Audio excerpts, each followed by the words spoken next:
মসজিদের উন্নতি কল্পে জালসা। কে তোমাকে মসজিদ উন্নতি করতে বলেছে? মার্বেল পাথর কে বসাতে বলেছে? আল্লাহ বলেছে? মানুষের ইমান নাই, নামাজের সংখ্যা নাই, মসজিদে টাইলস বসাতে হবে, এসি বসাতে হবে, কে বলেছে? খালি মরে দেখো ফেরেশতারা ডান্ডা নিয়ে বসে আছে। বর্তমান সময় সব থেকে বড় ফিতনা হচ্ছে জালসা। আর জালসাতে যারা মাদ্রাসার কমিটি পক্ষ, দাড়ি চাচা, সুদখোর, বেনামাজি, যার ইসলামের ন্যূনতম ধারণা নেই, তবু বক্তা সিলেক্ট করছে, অমুক বক্তাকে নিয়ে এসো, বিশাল ভাইরাল বক্তা, ওকে নিয়ে আসলে লোক হবে আর আদায় বেশি হবে, আমাদের মাদ্রাসা ভালো চলবে। তোমাকে মাদ্রাসার ঠিকা কে নিতে বলেছে? আল্লাহ বলেছে? আজকে মাদ্রাসাগুলোকে ভিক্ষার জায়গা।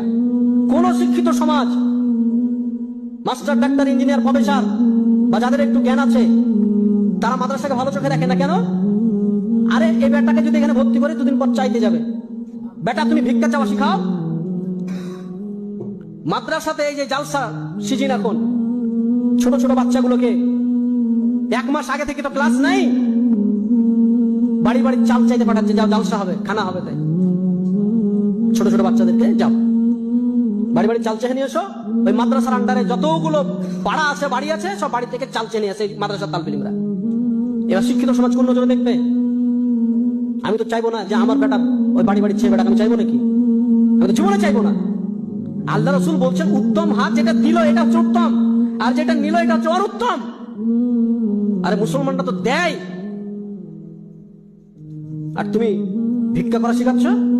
এত বড় বড় কলেজ, ইউনিভার্সিটি চলছে পাবলিক, কাউকে দেখেছেন যে উন্নতি কল্পে জালসা করেছে? কেউ কেউ করেছে? আপনি বলেন যে আমরা চালাতে পারছি না, তোমরা ভিক্ষা দাও, বলেছে? ইসলামকে ধ্বংস করে ফেলেছে এক শ্রেণীর আলেম, এক শ্রেণীর সমাজ। মাদ্রাসা মানে ভিক্ষা করতে হবে, তোমার বেটা পড়বে, তোমাকে পয়সা দিয়ে তোমাকে পড়াতে হবে। আর একটা টেন্ডেন্সি যে মাদ্রাসায় পড়ালে হয়তো কিছু টাকা পয়সা লাগে না, মানুষের ভিক্ষা দিয়ে চলে। এই টেন্ডেন্সি আপনাকে উড়াতে হবে। তোমার সন্তান মাদ্রাসায় পড়বে, তোমাকে টাকা দিয়ে পড়াতে হবে। যে তোমার সন্তান তোমাকে খরচ করে, তুমি ভিক্ষা করে তোমার সন্তানকে পড়াও। তোমার সন্তানের জন্য মাদ্রাসার কমিটি আর মাদ্রাসার আলেমরা কেন চেক নিয়ে লড়াবে? যাও একটা দোকানে গেছে, মৌলভী সাহেব চেক নিয়ে বলছে আমাদের মাদ্রাসাতে দেন, তো ওই দোকানদার বলছে ওইখানে বসেন, ওইখানে বসেন, দিছি। 1 ঘন্টা বসার পরে দিছে 10 টাকা 20 টাকা চেক কেটে দিছে। লজ্জা লাগে না? ভিক্ষা চাইতে গেছো, কার জন্য ভিক্ষা চাইতে গেছো?